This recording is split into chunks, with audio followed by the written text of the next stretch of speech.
Okay, everyone, we are back here at the Colorado Mountain Wine Fest, and we're at the Wine Fest demo stage right now. My name is Brian Eater with The Modern Eater.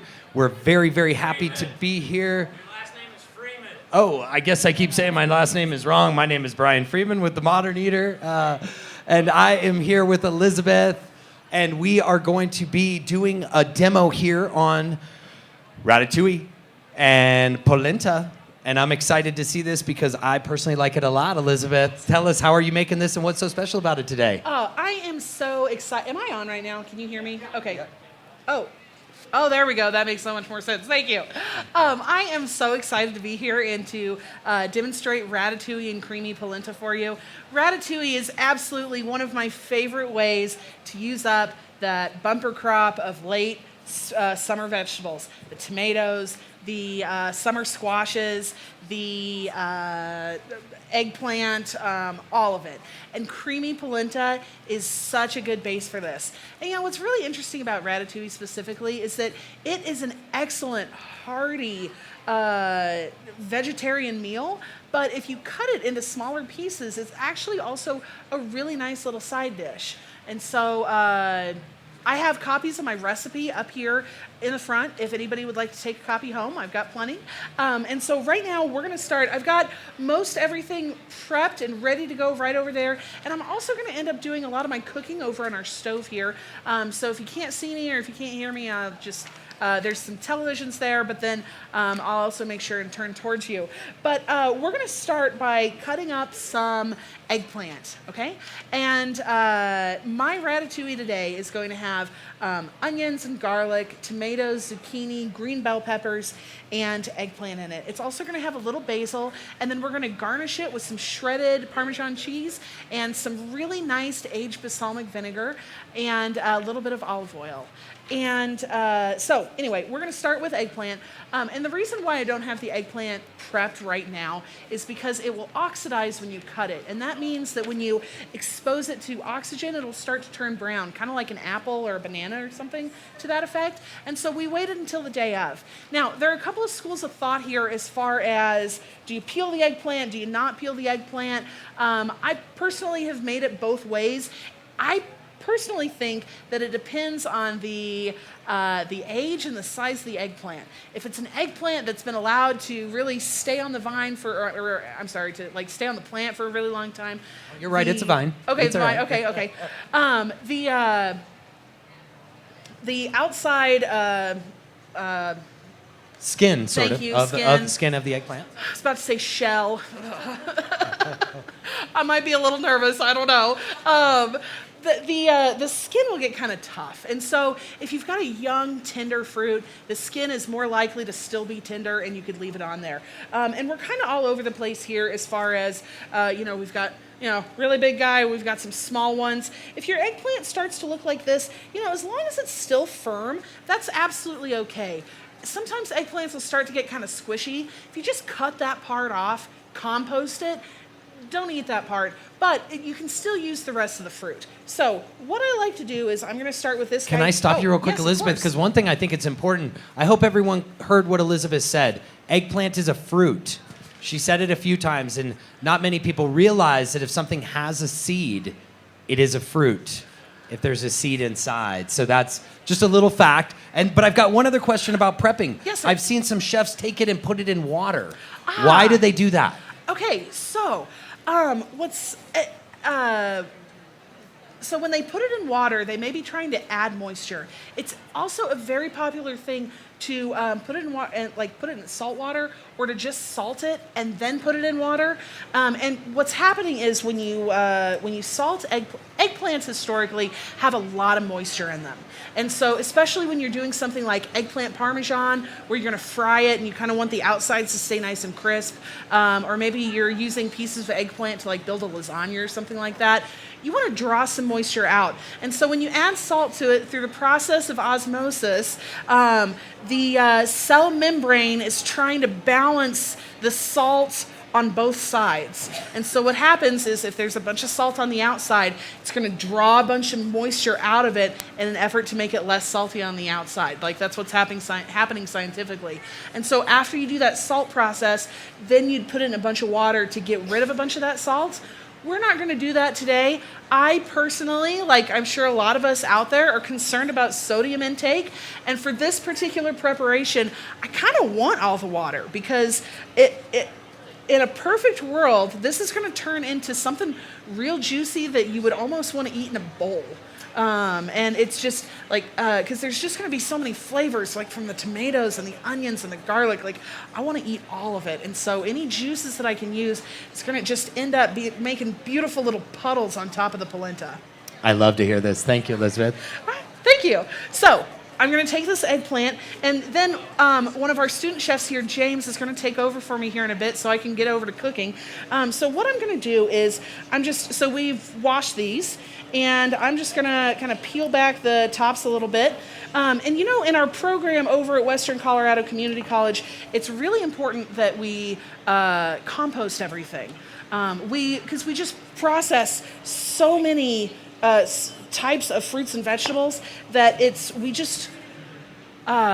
we want to make sure that we're composting that and not just throwing it away, because we've got this this whole garden that we teach a sustainable cuisine class out of and some of our agriculture classes out of, and so we'll put that compost directly back into that garden. That is awesome to hear that how you are taking sustainability in your cooking class as well. And that's important because a lot of people don't realize how much waste actually happens with our food in America. Right now, we waste about 40% of all the food that's grown in the United States. It's a pretty scary statistic. It is. It really is. Now, you can do this with a paring knife, and you may have a little more control over that. But essentially what I'm doing here is I'm just slicing the skin off here with a knife. And I'm trying to be real careful with it because I want to preserve as much flesh on the actual fruit as I possibly can. But then we're just going to compost this, so it's okay. But as you can see, as I'm cutting this, it's already starting to oxidize a little bit. If that happens, it's not the end of the world. It's absolutely okay. So you're just going to keep slicing, and I'm almost done. This is phenomenal. And folks, just a quick reset here. My name is Brian Freeman with The Modern Eater out of Denver, Colorado. We are a radio show on iHeartMedia in Colorado here that's all about food and beverage, hyper-local food and beverage. And we are here today at the Colorado Mountain Wine Fest. In particular, we're at the Wine Fest demo stage here with Chef Elizabeth Branscum.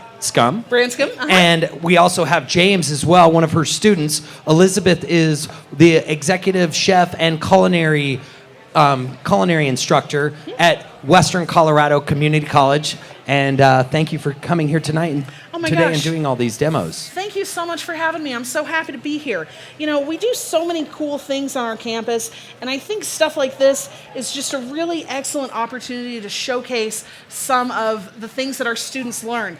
This dish, for example, the Ratatouille with creamy polenta, we teach that in our center of the plate class during our vegetable unit. And so, anyway, back to the dish. So I just cut these up in basically 1-inch cubes. It's okay that they're a little irregular. This dish is a very rustic dish, the way we're preparing it, and so things don't have to be perfect. And also, like, if you look at the, actually, real quick, James, I'm gonna have you take over for me right here, okay? Awesome, thank you. So we're gonna head over here real quick, but one thing I wanna say about the recipe is that, I guess I can come back over here since cameras. One thing I wanna say about the recipe is that don't follow the actual measurements super closely. Like, for example, the recipe will call for like 6 ounces of diced onions. If you have 8 ounces of onions, use them. Absolutely. Again, this is totally okay to make this your own. My parents don't really like eggplant, and so when I make that for them, I sub the eggplant with white button mushrooms. Right? If you don't like zucchini, or if you have a bunch of yellow squash at home and no zucchini, use your yellow squash, absolutely. The stars of the show really are the tomatoes and just all the summer vegetables together. So over here on the stove, I'm gonna start with the polenta real quick. So I'm gonna come down here. Boop. Okay, so these are all warming up. This is perfect. I'm gonna move this over here so we can get some good camera angles. So what I'm going to start with here is, this is the polenta. So I'm going to take a little olive oil and I'm going to saute some onions, some small diced onions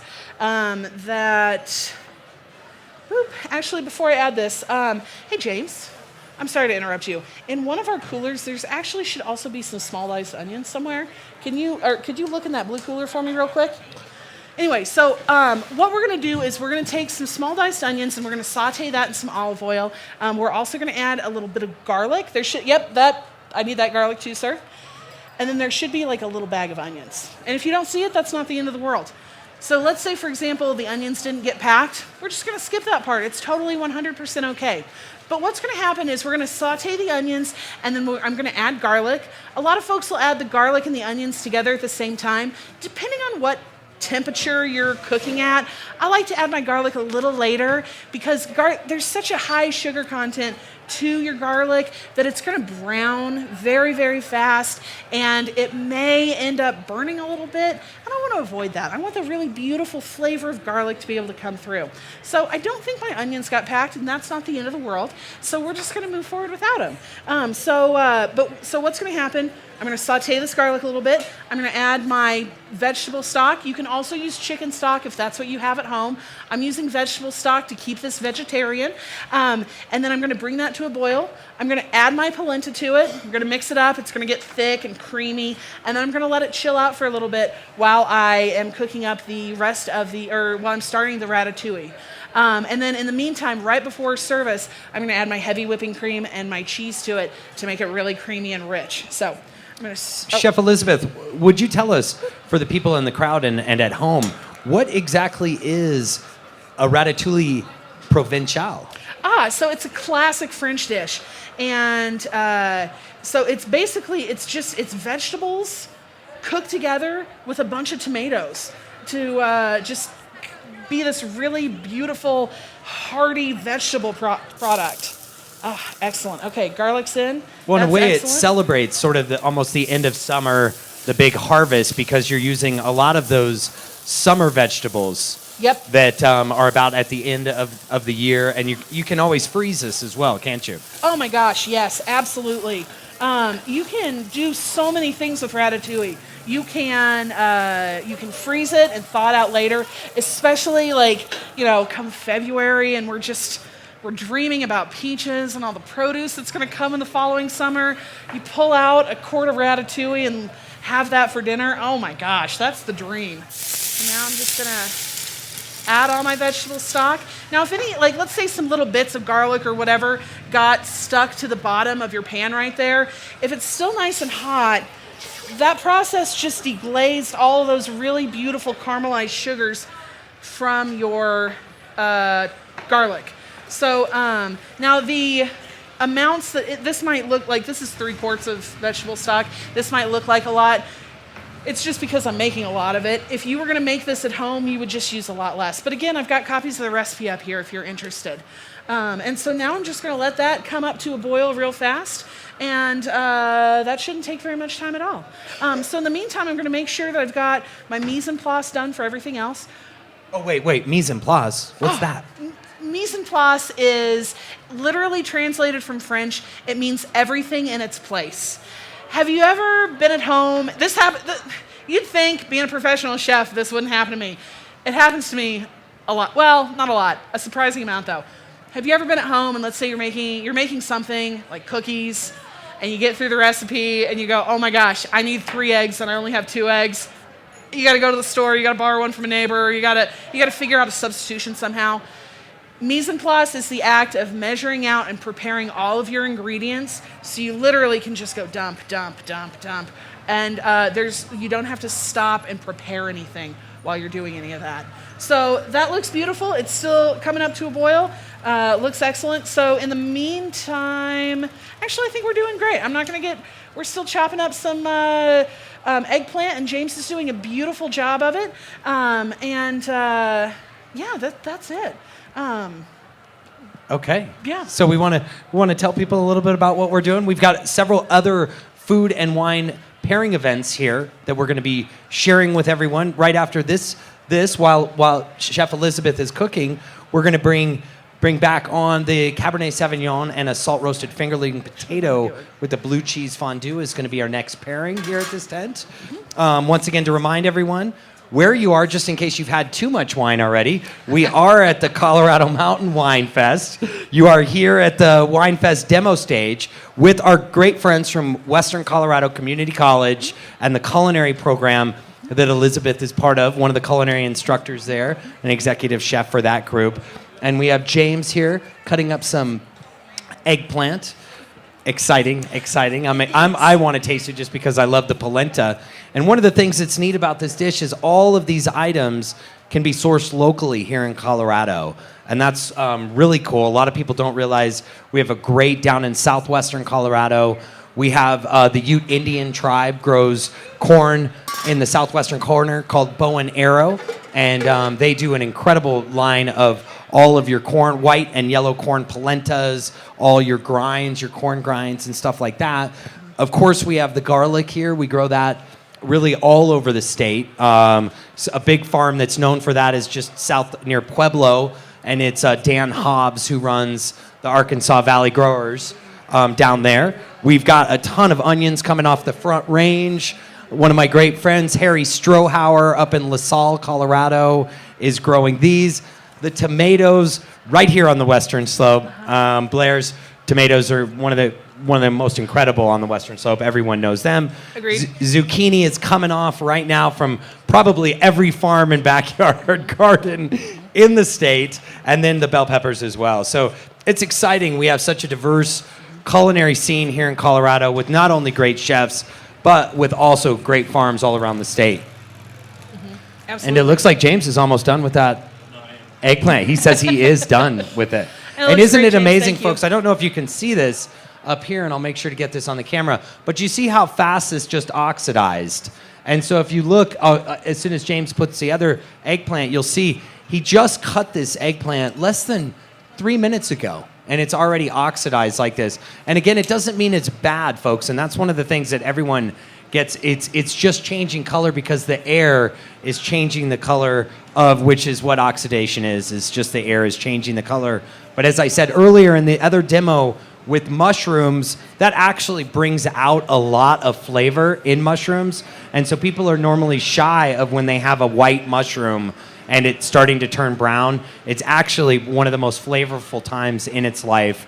And I'll go back to that. If you heard my stat, we waste 40% of all the food grown in the United States, actually around the world right now. And so it's pretty sad because we buy with our eyes. And what a lot of people don't know, that I've been in the produce industry for 25 years, is when something starts looking decomposing, usually it's the sugars, and there's such high in sugar content that it's making it look bad. And in strawberries, you want those darker strawberries. You want those strawberries that are having a little bit, that are on that edge, because that means the sugar in the strawberry is at its peak. And a lot of people shy away from what I call ugly produce, and they don't realize that sometimes ugly produce is the tastiest produce of all. So, but again, Elizabeth, Yes, thank you here for this. shortly. And Not she's quite got her right hot this water second. boiling over here. Yeah, Any I think updates so. on the food? Yeah, we're doing great. This is just about ready to go, but I think you have a question. Wanted to dovetail in with the oxidation of the eggplants. So apples, bananas, artichokes, lemon juice, salt, and pepper. Exactly. So the question, Same thing happened with eggplants, or is it too light of a flavor and you get too much of the transference of flavor, or is it a different chemical that's oxidizing? so that's a really great question. Gentleman was asking, with oxidization, sometimes people will put like lemon or lime juice on it, and it's basically citric acid, and that will stop that oxidation. And in particular, this happens on apples. And I know because I have 3 kids, at the moment I cut an apple and put it in their lunch, by the time they get to school, it's brown and they don't want to eat it. Same apple. And so the question, Elizabeth, is with eggplant, if you put any kind of citric acid on it, will it change the flavor? And is that something that you would advise, Chef? You know, that is a really interesting question, and you bring up a really good point as far as like transference of flavors. You know, I love lemon juice, and I love that acidic bite, and I think it's a really important part of balance in our dishes. You could absolutely do that, but keep in mind that eggplant will absorb a lot of whatever it's around. And so if you're not looking to highlight that lemon acidic bite, I might shy away from it and just bite the bullet on a little bit of oxidation. In a lot of eggplant, you don't just see the eggplant. It's battered and fried in eggplant parmesan. It's in ratatouille and sauteed. So the importance of having it pretty isn't there. Exactly. I think that's a really good point. The importance of having it pretty is not really there because it's gonna change color as you cook it.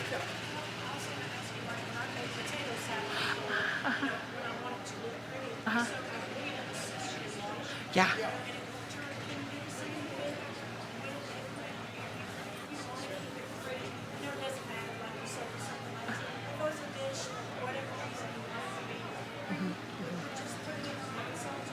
So that's a really great question, folks. She was saying that when she makes a potato salad, that she likes to soak her potatoes in water, and sometimes that will make the potatoes look prettier as she makes her potato salad. And the question is would that help with the eggplant if you did want it to stay pretty? And I think we talked a little bit about that with the salt, but that's a different take on that, to keep it looking pretty. Sure. It might, I'll be completely honest with you. I've never actually tried that. And the reason why is because eggplant is such an absorbent vegetable that if you're not looking for it to, it's going to soak up a bunch of water if you keep it in water. Yeah, kind of. If you don't want a vegetable sponge, maybe don't soak it in water. Unless it's even if you were going to salt it to draw out some of the moisture before you were going to make it, fry it or something like that, I still would just rinse it in water instead of necessarily soaking it in water for a long time. So, Chef, I have a question for you. A lot of Yes. people find eggplant as a hard fruit to use in any other dishes except like a ratatouille or like an eggplant parmesan.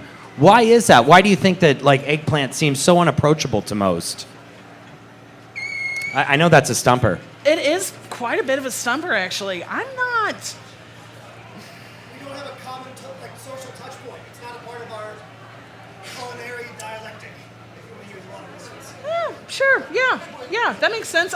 It's not a big part of the culinary history of the United States like a lot of other vegetables might be, like tomatoes or even some green vegetables like green beans. And there's not, outside of eggplant parmesan, which is a playoff of an Italian dish, and outside of ratatouille, which is a classic rustic French dish, I can't think of a classic American vegetable dish that highlights eggplant. And so I don't think it's something that people buy on a regular basis, and because they don't have it in their homes very often, they just don't cook with it that often. So when they do have an eggplant, they're just like, well, I guess I can make Parmesan or ratatouille, which, I mean, frankly, both of those dishes are really delicious. So I think they're both two of my favorite dishes, so it works. And in a big piece to that, I always encourage people, just have fun when you're cooking and not do something different, try something different, because you can just chop up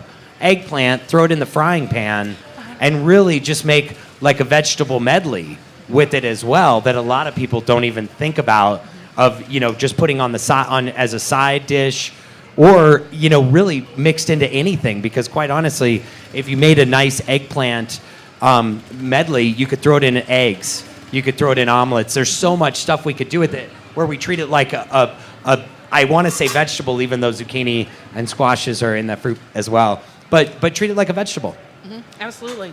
So this is a really great point. It's time to add our polenta to our vegetable stock and our garlic right now. And so this is what polenta looks like. It looks it's a lot like cornmeal, and this is going to get kind of thick and bubbly, and that's exactly what you're looking for. So let's say you are dairy-free. You can still be at this same point, and then just not add any of you might add a little more stock to it, but you could just not add any heavy whipping cream or Parmesan to it, and it's a really excellent, at that point it's vegan. Just you add as much liquid as you want to it. the goal is that when we're done with it, it's going to be still real spoonable, but it'll set up as it cools down, and then you can make slices of it. One of my favorite restaurants in town, Il Bistro Italiano at 4th and Main, one of Chef Brunella's classic favorites is she'll take cold polenta and cut it into sticks and fry it, and then drizzle it with truffle oil and shredded Parmesan cheese. And it's like a polenta French fry. It's so good. If you ever happen to go and that's on the menu, you absolutely have to order it. So I'm going to add this polenta right now. Well, it's funny because there are some people out there, surprisingly, that don't know that polenta is really just corn. And it's just a different kind and a grind of corn. So in a sense, like a corn grits is what polenta is. That's exactly it. You're absolutely right. I think people get really freaked out by polenta. They go, oh, I don't know anything about polenta. That's weird. I'm scared and I'm not going to cook with it. No, it's delicious and it's easy and it's, you can take a long time to cook it, and you can also cook it in kind of a fast way too. It's really versatile and it goes with so many incredible things. If you're ever looking for a starch because you're tired of potatoes or pasta, check out polenta. It's delicious. So you'll notice what I'm doing right here is I'm giving it a good hearty stir because I want to make sure that there's no clumps of dried polenta in here, because those won't cook right, and then they'll get, they'll just start acting weird. And so I'm going to let that cook for just a little while longer. And in the meantime, I'm going to go ahead and move over to Ratatouille. I'm going to just switch these real fast. Beautiful.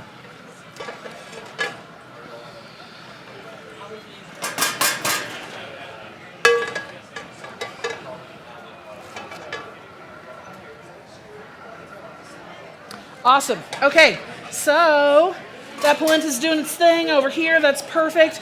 Now what I'm going to do is I'm going to start by adding a pretty healthy amount of olive oil to it, okay? So I'm just going to pour a little olive oil. Because we're cooking vegetables here, there's not really, outside of the olive oil, this is a really low-fat dish, or low-calorie dish. And so if you wanted to cut back a little bit on the olive oil, you might need to end up adding a little more liquid at some point. If you wanted to use clarified butter instead, you absolutely could. And so right now I'm just going to start by adding some chopped up onions. Now I'm treating this like I would a main dish, and so all of these pieces are real big. Just right in there. That's perfect. Just like so. Oh, gotta open the little bag. All right. There we go. And again, I think recipes will tell you to go ahead and add the garlic here, but I'm gonna wait. Again, I don't want, the onions will take longer to cook up than the garlic will, so I'm just gonna wait for a second. And that's an interesting question, I think, that most people have, home chefs have, is when do you put in things when you're sauteing it? And and it's all about how fragile what you're putting in and how quick it'll brown, because just like what Chef Elizabeth said, she wouldn't want to put her garlic in this early in the stage because her garlic will probably brown or burn by the time the onions start truly sauteing and caramelizing and bringing all those awesome flavors out of that. Absolutely. So I'm just going to let this come to temp for a little bit, and I'm just going to sweat the onions. And what that means is I'm going to draw some of the moisture out, and I'm just going to wait until the onions start to change color just a little bit. And then I'm going to start adding some to other vegetables. I'm going to start with my firmer vegetables, like my bell peppers are going to go next, and then my zucchini and my eggplant will go. And then probably about that same time, about the same time I'll add my bell peppers, I'm going to add my garlic. Your tomatoes go in, are the major vegetable to go in. And then right at the very finish, you stir in some basil. Nice. Thank you. I'm going to stir my polenta real quick because I don't want it to stick to the bottom We of the have some pan. questions. Tomato skin on? Ooh. Tomato skin on. Actually, great question. Thank you. So what we did here was we did a tomato concasse. Concasse, it means we blanched the tomatoes, kind of like you would peel a peach. We boiled some water. We cut an X in the bottom of it. We tossed them in the boiling water just for a couple of minutes so the skin started to peel away. At that point, we shocked it we shocked the tomatoes in an ice bath in order to stop the cooking process. And then we peeled the skins off, we cut them apart, and we dug all the seeds out of there. Nice. Yes, ma'am.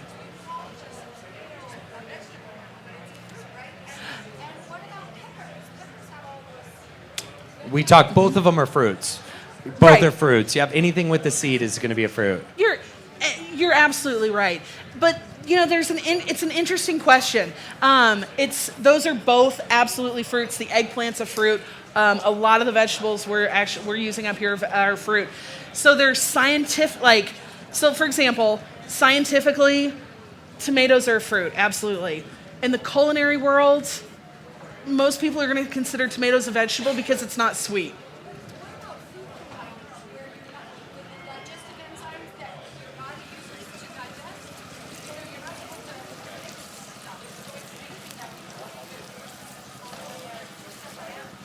So the question is what about when you're combining all these ingredients and you're combining fruits and vegetables, and sometimes for your digestive, you don't want to combine that.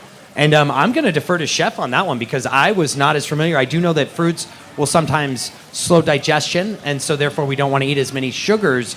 But one of the interesting things is these are also referred to as culinary vegetables. So in the culinary world, even though they're truly a fruit, in the culinary world they're referred to as a culinary vegetable. So that might be a reason. But Chef, I'll let you jump on that one. Okay. That's a stumper for me. So. Yeah. I'll be honest. I haven't done a lot of research into that specifically. I combine fruit and vegetables pretty frequently. I eat fruit with a lot of different things. I eat vegetables with a lot of different things. That's a good question that I need to do some more research on. Yeah.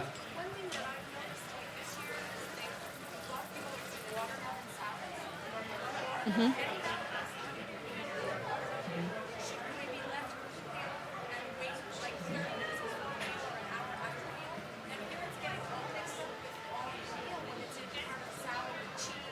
Mm-hmm. Mm-hmm.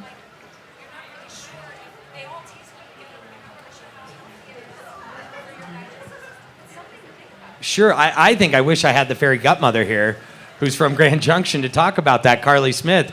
And folks, again, the question was more around a lot of people and chefs are using watermelon as a base for a salad these days. And that's interesting. I actually just had one yesterday, but I thought what was neat about it is the chef used a coconut vinegar on it. So it was a sweet, that they had the sweet and acid in there. And I wonder if that might, because what the guest is saying is fruits, you really should be eating them about a half an hour before your meal so they don't slow down your digestive. And that's one of those things about eating a lot of sugar before your meal and why we have desserts after, just because it slows your digestion. And so I think that's a great question. I'd love it if we had the fairy godmother. If you're out there, Carly Smith, fairy godmother, chime in here at our booth, or if you're seeing us live on the web right now, definitely chime in, Carly, and we'll see if our producer can text her and ask her about any of these questions on that. I love it. I love it. Yeah, she would be the best person to talk to, absolutely. I know she's also done a number of, she did a big event recently over at Field of Fork, like their yes, just last summer weekend. Yep, exactly. A big harvest party. Right. Yep. Uh-huh. So right now I'm adding my green bell peppers, and then I'm going to add my garlic, and we're just going to keep going. And let's see, here pretty soon, Mr. James, or any team, you guys. Evan, you're up. Hey, team. Chiffonade, some basil. You may need to find. Give me a couple. Yeah, you might probably want another cutting board because I don't have a storage solution for that eggplant currently. I'm not ready for it in my dish yet.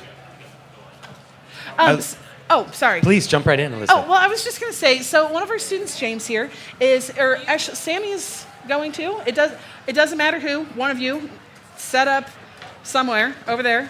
Preferably, actually, if you want to pick up the eggplant and bring it over here, that would be incredibly helpful. And then I'm going to have you reset your station over there. And then I want you to, Sammy, would you demonstrate chiffonade with basil? Thank you so much. So what Sammy or Evan is going to work on right now, while I'm stirring this up, is they are going to chiffonade some basil. Now, I keep saying basil, that's just because that's what we're going to end up using. And Sam, I bet you're going to probably end up doing that whole bag, okay? And so what she's going to do is she is going to stack up. So chiffonade is a knife cut. Literally translated from French means little ribbons, okay? And so this is a perfect technique for chopping really pretty little ribbons out of leafy vegetables or leafy greens, essentially, or herbs or whatever you've got. And so she's going to start by stacking. So we've washed all. First off, this basil was grown in our greenhouses over at Western Colorado Community College by our sustainability students. All of our culinary students, it's required that they take a class called Sustainable Cuisine. And in that class, we talk all about gardening and composting and water usage and how to design restaurants with sustainable aspects in mind as far as we talk a lot about the balance between profit and using biodegradable plastic to-go containers and stuff like that. It's just a really valuable class. And right now, I'm so happy that it's so popular. But it's really popular for restaurants, especially places in like really high-end places in Denver. And you're starting to see a little bit of it here. Cafe Soul over on Main Street. I think they have a little herb garden going on.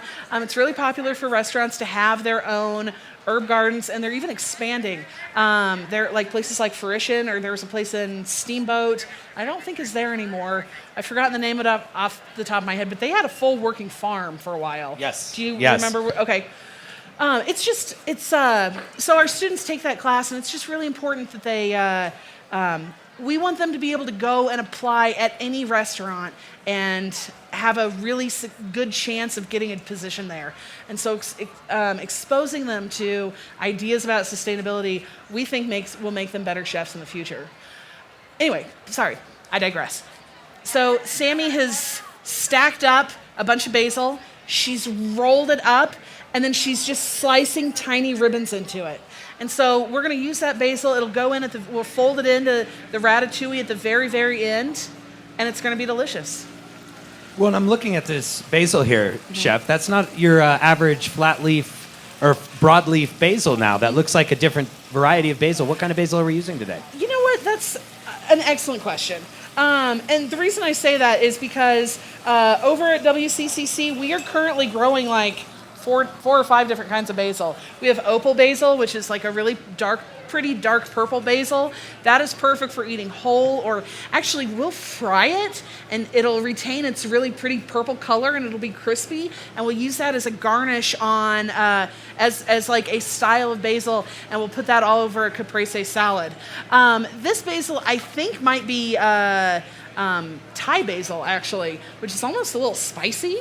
We also have some chocolate basil, and that just has not so much like really strong chocolate notes, but it just has some like really deep, rich notes in the back that you wouldn't necessarily expect from such a verdant plant. I'm so glad you said that, because she's 100% correct. This is a Thai basil, and I love to see people using it. And I always encourage people, try to use a culinary ingredient that you haven't tried. And one of the things I'd like to jump back on what Elizabeth has said is around how many restaurateurs are starting to partner with farms in the beginning. Because it's very, very important, I think, to have a relationship with the people that are growing your food if you are a chef. Knowing where your ingredients come from, I believe, is something that is becoming more and more important to everybody out there, and it's around transparency. And I always called this year is like the year of knowing and understanding for me, because I think it's, like I said, I have been in this organic produce world working with farms here in the Western Slope for 25 years now, and buying them and bringing them over to the Front Range. And so you have some great organizations out here. Farm Runners is really helping people get something from the farm to the kitchen in an expedited manner, and it's really all about what do they have today. But I think if you look at it from a chef's perspective and you can make that relationship and have the farm grow exactly what you would like to put on your menu and plan out your season with the farmer, you'll really get an incredible results and just a much fresher food. So, you know, we look at people that are doing that. Theo over at 626 on Rude. We also have our great friend Josh Nurnberg over at Ben 707, where we'll be doing the live show from tonight. Awesome. And he works with my good friends Scott and Jessica from Field to Fork, which, you know, are just incredible, wonderful people. But then again, you have so many. So we have, you know, Brian and his whole family with Black Bear Orchards. You have, I mean, so many great orchards, first fruit orchards right here. And there's so many people. But what I love is the diversification. So if Scott and Jess, and I don't know if anyone has seen Field to Fork Farms, but that not only do they do fruit, they do vegetables, and they're mixing it up. So they've got some incredible pears. They're doing a Flemish Beauty pear this year. That's an incredible red pear that's really becoming something. Heirloom varieties of food is something that we don't know a lot about because we all think that food, well, better living through science. And what we're realizing, if we go back to our roots and we go back to look at what are the things that are indigenous here, we're so lucky on our trip. We're traveling with Alex Liberate, and he is from Italy and has several restaurants in Italy. He just opened one here in Colorado. And one of the things that we were talking about on our trip is one of the a grass that grows everywhere in Italy, that everywhere, and people just pick it and eat it at home, and they throw it in the frying pan with a little bit of onions and garlic, and it's something that grows wild. And that's something that's neat, I think, because when we look at what grows right here, I have gotten many chefs to use things like lamb's quarter and purslane, which is really what some will consider as a weed, but we don't realize how good it is as a food. And so that's something I encourage everyone is always get out of your comfort zone and try a new food. And I always encourage young chefs to give something new to people that will help them get out of that comfort zone and help them try something that's new. I wish Alex was around because I would grab him and ask him what that herb was we were talking about earlier. If you go around and travel the world, you find that we are really sort of a steak and egg type of culture here in the United States, and it's really too bad because we miss out on such great foods. And this is one. This is, as Chef has said, this is a classic French dish that we are making right here with eggplant. Absolutely. I think that travel and trying new things is so important to expanding your palate. It's so crucial, and that's something that I teach my high school students all the time. You know, I have a lot of high school students that come in, and, you know, I have some that are just incredibly adventurous eaters and will try anything that's in front of them, and it's just amazing. And then I have others that are a little more hesitant, and that's okay. It's not the end of the world, but that's one really rewarding aspect of my job with the concurrent program is that it really gives us an opportunity to have them try all sorts of things.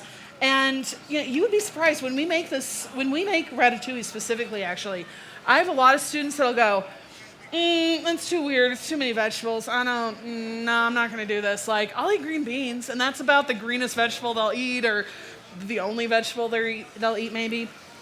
And I say, okay, you gotta learn how to make it. It's part of being a chef that sometimes you're gonna cook food that you don't necessarily like, but unless you're allergic to it, you gotta taste it so you know if you're cooking it correctly and if it tastes right, because you don't wanna serve something that doesn't taste delicious to your customers. And so they'll work so hard on a project like this, and they'll try it, and that look on their face as they realize, like, oh, I actually really like this dish a lot. I had no idea. Oh, I'm getting chills just talking about it. I absolutely love that aspect of this. So right now I'm going to go back to my ratatouille real quick. You'll notice, I'm starting to run out of room in my pan. I should have brought a bigger pan. That's on me. That's my bad. My polenta is just about perfect, and I'm so excited. I've taken the lid off just for a second so it can start to, it's kind of starting to thicken up a little bit. Now, if you follow the recipe exactly, it's the moisture content right now is totally fine. If you were to, let's say you were dairy free and you didn't want to eat, or you didn't want to add the heavy whipping cream or the Parmesan cheese to it, I would probably add a little more liquid right now. That's just kind of where we're at. So the onions are beautifully soft and tender. The green bell peppers are looking really good. The eggplant's starting to break down. This is absolutely perfect. And you'll notice that I'm kind of adding all of these ingredients as, like in different layers, if you will. And the reason why I'm doing that is I'm trying to give all of my vegetables a good chance to like come up to temperature before I just dump all of them in there at once. Because then your vegetables will end up kind of steaming. And the way that with this ratatouille, with all these big chunks, you kind of want the vegetables to still retain a little bit of texture. Like, I'm not necessarily looking for just like soft, like I can just kind of smash it around in my mouth. Like, I still want some of this incredible texture of all these vegetables. So now I'm going to add some of my zucchini. I'm going to let that cook for a second, and then I'll add my tomatoes. And then about the time I add my tomatoes, we'll let that go for a second. And I'm going to add my heavy whipping cream and my Parmesan here. And then right before we serve, I'm going to stir in my basil. Okay. Yeah. Sorry, that's my bad. Wait, they're trying to find out from Wayne if because the steak has been sauteed, but they're like, do they serve it cold? The Right. grill is going, and so they were thinking, let's throw it on the grill real quick. They're going to check with Wayne. Okay. So he's running over to ask Wayne. Okay, terrific. We have plenty of time for that. I mean, as far as this goes, Because I was wondering, should we get them to start talking about that before you totally start plating? Oh, yeah. And then maybe even do the wine tasting in between, and then right after they're done with the wine tasting, they're eating yours. I think that's a great idea. Yeah, let's do that. So, I'll talk a little bit more about our program, and if you've been here for a minute, some of this is going to be a repeat, but that's okay. And actually, I think I've got one of my former students in the crowd. What's up, Natalie? So over at Western Colorado Community College, we have a culinary arts program and a baking and pastry arts program. Our baking students, a lot of them want to open bakeries someday. Our culinary students, a lot of them want to open food trucks or restaurants or food stalls or whatever. They just, they want to travel the world. We've got a student cooking over in Japan right now. I mean, it's insane, the incredible things that our students are accomplishing and learning every single day. It's really beautiful and it's really amazing to me. And then in my concurrent, I keep saying concurrent. What that means, if you don't know, over at WCCC, we in the culinary department have this concurrent program with juniors and seniors from all over the Grand Valley. So they're from all 4 of the major high schools, they're from all 3 of the alternative high schools, and we've got a bunch of homeschool students too. So this is an opportunity that's open to everyone. Students have to apply for it, and when I'm making my selections, I'm looking for mature, thoughtful, hardworking students. They don't have to be A+ students. Preferably, they've got really great attendance, but our goal is to get students that are really passionate about cooking, and maybe they want to be a chef someday, or maybe they want to be like a dietitian or a nutritionist or something like that someday, or they know they want to work in hospitality already, something to that effect. And we bring them over on our campus, and they're earning college credit, and they're also earning some high school credit. And I just have to say, I am constantly blown away with the caliber of students that we have in District 51 around here. I mean, now I might be biased, but I think I have the best students in the Valley. They are funny and creative and thoughtful and passionate, and they're amazing. And we even have some students that aren't necessarily even like, they already know, like, I don't want to open my own restaurant. Working in a restaurant as a young person is an excellent college job, to get you through those 4 years of your bachelor's degree. It's an excellent first job, like, when you want to move out of your parents' house and get an apartment, maybe get a car or something like that. Over at WCCC, we're all about providing these educational opportunities to prepare students for future employment.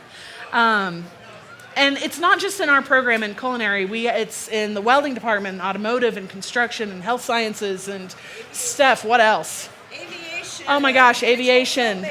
Digital design. Oh my gosh. So, a lot of young people want to be like YouTubers, stuff like that. We have an entire program for that. I mean, it's not specifically to be YouTubers, but like they are working in Photoshop, they're working in Lightroom, they're working in like all this other stuff. They're making movies. Like, it is absolutely incredible. And I think we're just really lucky. And what's really cool is that, specifically getting back to culinary, is that like WCCC is not the only place for culinary education in the Valley. We've got the Career Center, which is a school through District 51.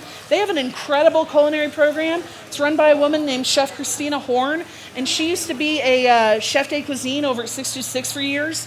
And Fruita Monument High School and Palisade High School both have Pro Start teams. Pro Start is a high school organization for future chefs, and it's an opportunity for them to learn how to compete. And so they'll compete locally. Like WCCC will host an invitational competition for them, and then they'll go and compete in Denver at state.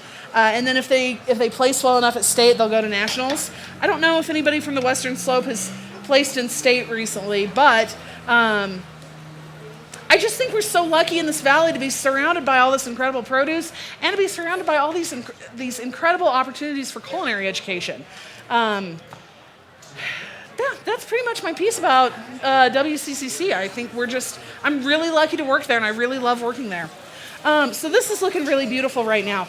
Obviously, my pan's getting pretty full. If I were at home, I'd either make a smaller batch or I'd use a bigger pan. But that's okay. It's not the end of the world. It's totally 100% fine. So now what I'm going to do is I'm going to go ahead and add the tomatoes because I think that's where we're at. And again, we went through that concasse process where we blanched all of these, we peeled them, we de-seeded it, and then we cut it up into pieces. And these are just beautiful ripe tomatoes. I love tomatoes. I'm so excited for this. This is going to be delicious. And so you just add that, and if there's any residual juice left in your bag, get that in there too, because it's really important. And so then I'm just going to give this a good stir, and we'll go from there. So I can Do it. Yeah. Okay, folks, very exciting here. Why this is cooking down, because, we're not on TV. This is real life. So we didn't have all this made and ready for you. And you want to taste something fresh. So why Chef Elizabeth is continuing to cook that, I'm going to do a quick reset, remind everyone where we are. We're at the Colorado Mountain Wine Fest here in beautiful Palisade, Colorado. I am Brian Freeman with The Modern Eater from iHeartRadio. Thank you so much. And we are here today working with the Western Colorado Community College, and this is their culinary training classes, as well as viticulture and enology. I'm technically challenged. Here we go, and Jenny should be right here now. There we Okay. go. And let me introduce right now, we're about to start the food and wine pairing, why that ratatouille continues to cook down. And we'll serve that after we do this pairing. And so that's exciting because what we're going to do right now is a food and wine pairing with a Cabernet Sauvignon and a salt roasted fingerling potato. We had a quick change. All of winemaking and culinary, you got to kind of adjust sometimes. So we've made an adjustment.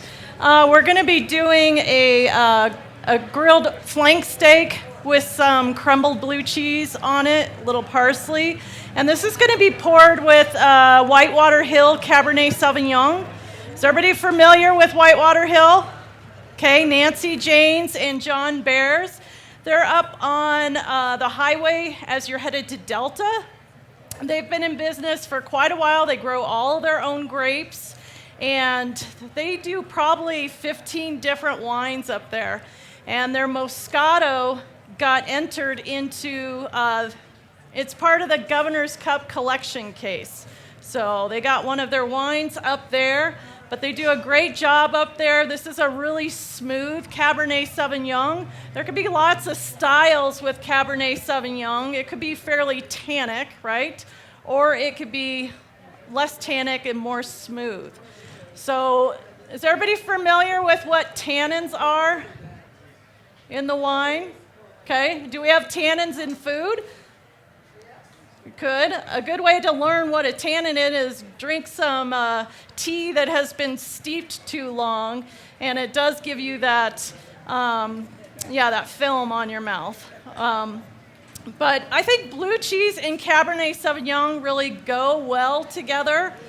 I was in Napa Valley and out wine tasting, got hungry, went to the Napa Grill, and they had an appetizer. It was fresh potato chips with crumbled blue cheese, and it was served with a Cabernet Sauvignon. I thought I had died and gone to heaven. And that was going to be just my appetizer. That ended up being my entree because it was so good I couldn't stop eating it. Come on, guys. That is great. And let me ask some questions about Okay. Cabernet Sauvignon, because I come from a place of where everyone says you should be waiting 8 years to drink a cab. But I think that that's totally incorrect, because it's all about the grapes and when they're harvested, isn't it? It's a lot more than that. It's how the wine has been made. So if it's fairly smooth now, what we're doing in the aging process is we're taking those big, rough tannin molecules, and over time they're getting smaller and they precipitate out, and the overall wine is getting smoother. So if they're making a really big tannic Cabernet Sauvignon, it might need to age 10 years before it's really good. So if you think of all wine on a bell curve, all wine does get better. It's going to peak, and then sometimes you miss that peak, and it's going to start to degrade. It might be short with a rosé. It peaks in a year or two, and some Cabernets may take 20 years before they're peaking. So As opposed to like a Beaujolais, which you would definitely want to be drinking now. So I want to introduce a couple students that we have here in the Viticulture and Enology program. We've got Matthew Guerrero, who's a sophomore in viticulture enology. He came from Fort Collins. And we have Jordan Sasser, who's also working for the 2-year associates. When are you going to graduate, Jordan? In the spring, okay. If all goes well, right? What do you like most about learning about winemaking? In the class, it's very hands-on. Like, that's something I really enjoy about it. It's like, I'm not a huge person to pick up a book and learn something, so I like to really get in there and learn how to do something behind it. So it's in the class, we get to drop the yeast in and inoculate, and we get to make our own wine projects. It's so great. I enjoy it so much. So you have to learn how much cleaning is involved. It's all about the cleaning. There's You a gotta be lot clean, of cleaning, very for sanitary. sure. Yeah, lots of cleaning. How about you, Matt? I got to say I love the science aspect. There's so much you learn and so much of the courses, and it's just incredible on like how much information and process like it takes to make everything. And of course the cleaning, but even the cleaning has so much science behind it that it just blows your mind at how wrong you can do something. But what it takes to do it right, and it's just amazing. I also love the creation aspect of building your own wine, taking that freedom of liberty of doing it and making it how you want it, because winemaking is not doing the same thing over and over again. It's making your little changes that make your wine unique to you, which is really incredible. So what were your 2 ferments last semester? All right, so last semester we had class projects. One of my class projects I nicknamed Yankee Doodle Dandy. It was an apple pie kind of creation where I wanted to make the wine an apple pie flavor, I guess you could say. But you did curry, too. Oh, yeah, I also did a curry wine, which is really interesting. I did curry powder, ginger, turmeric, and then grapefruit and lemon. Yeah, it was a mess, but it turned out really good. It turned out really good, for sure. Matt, what's the difference between learning on a small scale that we do in the college and then going to a commercial winery? Because you're working up at Carlson Vineyards, right? It's so crazy how, because like when you start first start, everything it seems so big, like just in like a small lab at the school. And then you go to the commercial scale, and suddenly you're not doing 6-gallon carboys of wine. You're doing 6,000-gallon huge tanks, and you're just like, oh my gosh, I thought what we were doing before was crazy, but now on this such a big scale, everything seems a lot bigger. The risks are a lot higher, but the reward is so much greater, and it's so awesome to work with. Yeah, big decisions. And Jordan, you're up at the CSU Research Station this last summer. What were you doing up there? We spent a lot of time just working with the vineyards out there. They've got a bunch of different hybrids out there, just kind of seeing what works in the area. And we've been just kind of taking care of those and harvesting and inoculating a little bit as we go, and just different bricks and trying to figure out what works best for the Grand Valley. CSU is a big research facility, and so I know you were telling me something about when you're doing stuff, you have to weigh everything. So a nice fun project we had to do was the cover crop study, like what we use to keep the ground nice and moist while the water's sitting in there. So he planted the vineyard blocks. Each panel was a different cover crop, so we had to cut it, dry it out, we're just filling. weigh it, and it's just like mowing a lawn. Like it's nothing to get excited about, that's for sure. Well, Jenny, can I ask you a question about Sure. that? Because a lot of people don't realize that those cover crops that they use will affect the flavors of the wines and can change the vine, potentially. They can. We had done a cover crop trial one year between alfalfa and rye, and it was amazing how the rye cover crop actually imparted different flavors into the finished Merlot. And so then we knew, okay, we don't want to do rye, we're going to do alfalfa, but we are in a high desert climate, and so sometimes we need nutrients, and other times we just need maybe some green there instead of the harsh dirt, and that's going to reflect more heat up. So having a cover crop can also help with that, between the nitrogen levels and also cooling it down a little bit. Thank you. There's so much that goes into this. You know, it's really interesting because historically we always think of grapes and just wine, but right now there's other movements about grapes and beer.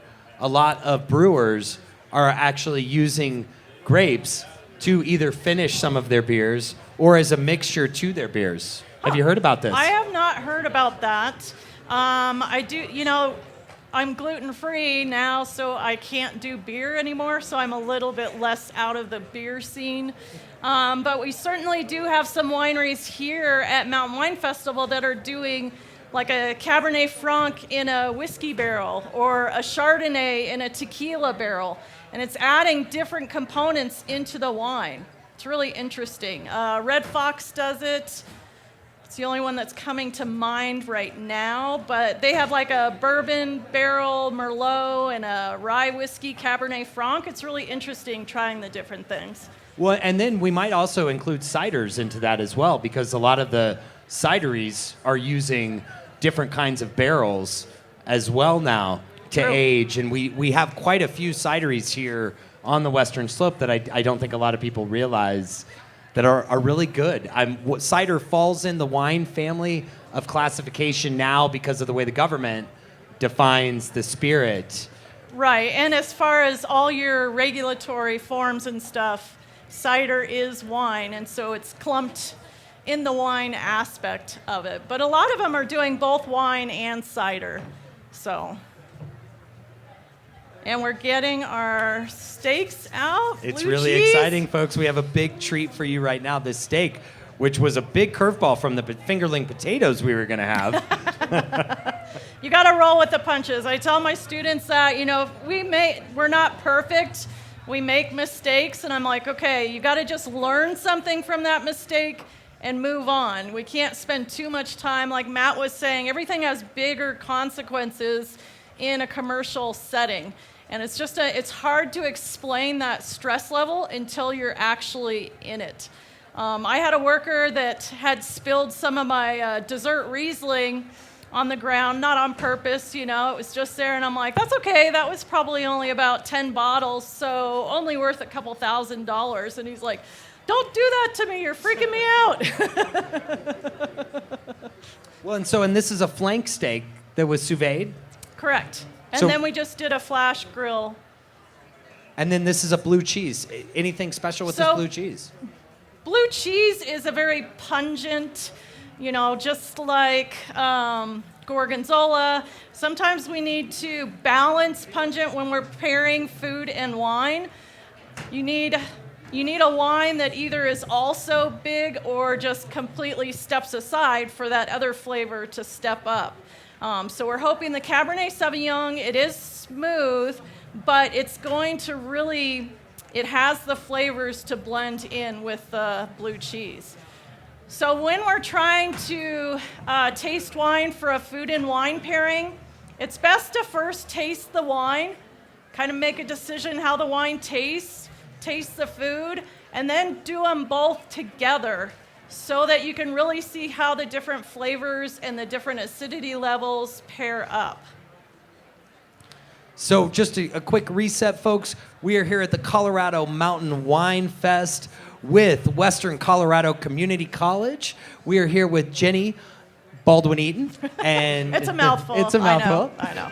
But as will be the Cabernet, hopefully, that we're about to try. We are doing a food pairing here at the Wine Fest demo stage, the culinary demo stage. And we're going to be doing a pairing with a Cabernet Sauvignon and a flank steak with a blue cheese. Blue cheese and some parsley. Blue cheese and What parsley. type of blue cheese was it, Evan? No, you don't. I think he said Moody. Is Moody Moody blue? That's okay. It looks like a very fine. It was a half a wheel there, I think. It you was chopped up. I love wheels of cheese. But it's exciting because they're plating this up right now, and I think that they might be coming around shortly and filling some glasses. I think let's go ahead and start pouring some Cabernet Sauvignon. These guys have waited long enough listening to me.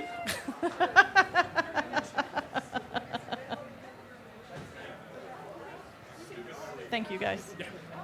Yes, you're good. You're released. Appreciate it.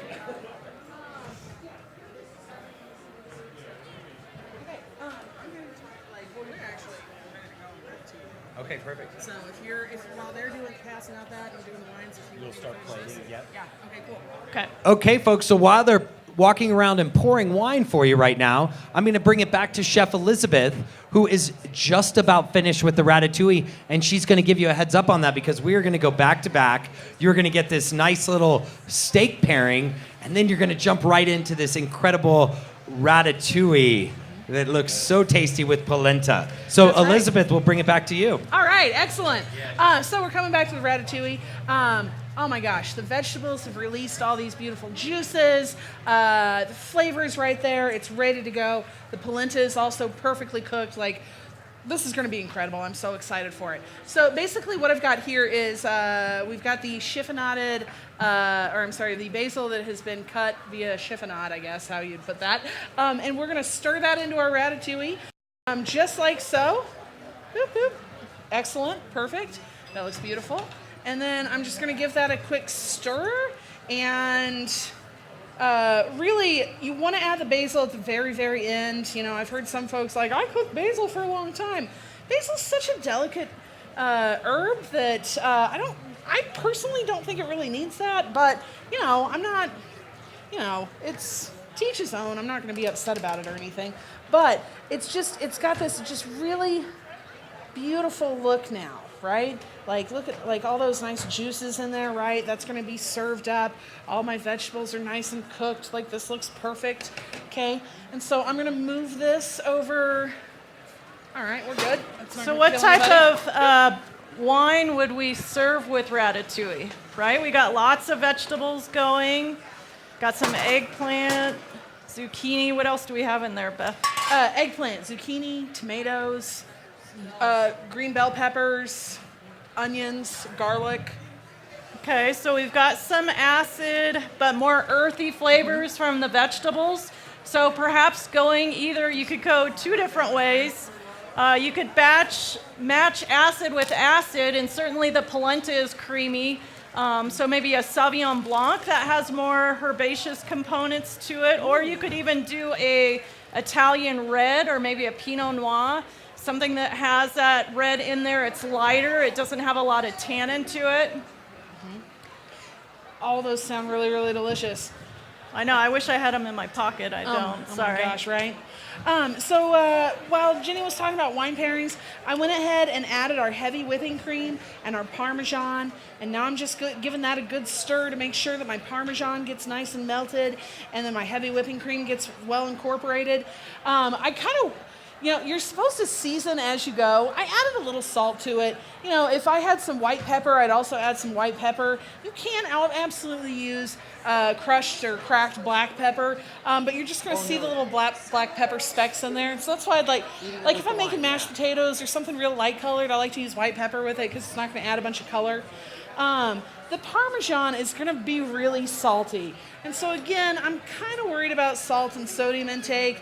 And so I kind of went easy on the salt as I was cooking. But it's important to taste as you go and to taste before you end up serving anything because, you want to make sure that you're serving really great food.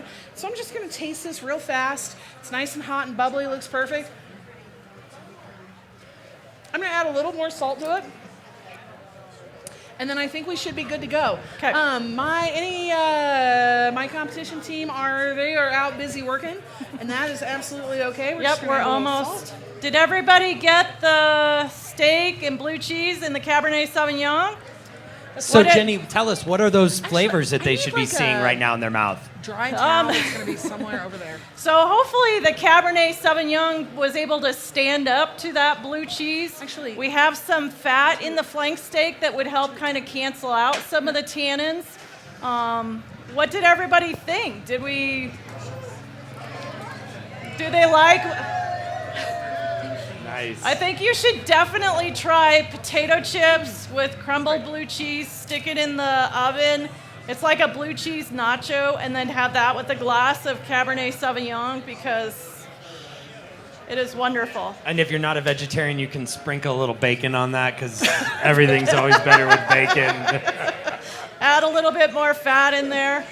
One other key with matching up different foods, we talked about the ratatouille. It has earthy components with the vegetables, so we want to pick a wine that's more on the earthy side with the flavors and aromas versus maybe a really super fruity wine. Okay, so when you're trying to match flavors, you're looking at what's coming from the wine and whatever you're eating with that. A great example is Reserve Chardonnay. You got a lot of butterscotch, buttery components. Reserve Chardonnay is really good with butter or caramel corn. It's like the perfect movie matching, so it's a great snack. Yeah, you can do Cabernet Sauvignon with chocolate a lot of times. In food wine pairing principles, you want to be careful with matching bitter wines with bitter food. So if it's a really dark chocolate and it's a fairly tannic red, it is not going to go well. It's just going to make a lot more bitterness in the mouth. So you need to pay attention to that. But I think we're...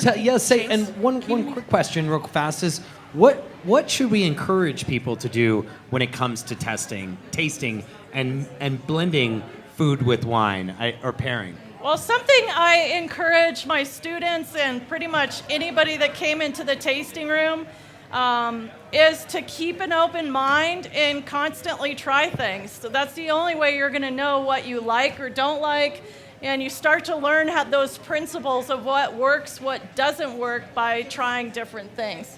So really, just don't be afraid. Yes, just don't be afraid. Don't be afraid. Don't have an already set plan. Just be open to it. If you are going to, say, barrel tasting, that's in the spring, and they match up different foods and wines, it's like, well, I would not have put Chardonnay with green olives. That seems like a weird combination, doesn't it? But it can really go together well. That salty brine can be a flavor component with Chardonnay, and it just matches up beautifully. So be open, try lots, Have fun. have fun. Exactly. We're all trying to have fun. Don't be shy. Well, thank you so much, Jenny. And You bet. I hope everyone liked that pairing. We have one more pairing a little bit later this afternoon. So stick around. We're going to have lots more food, and everyone's going to get to try their ratatouille here in just 1 second. Okay, perfect. I'll Thank see you, you guys everyone. later.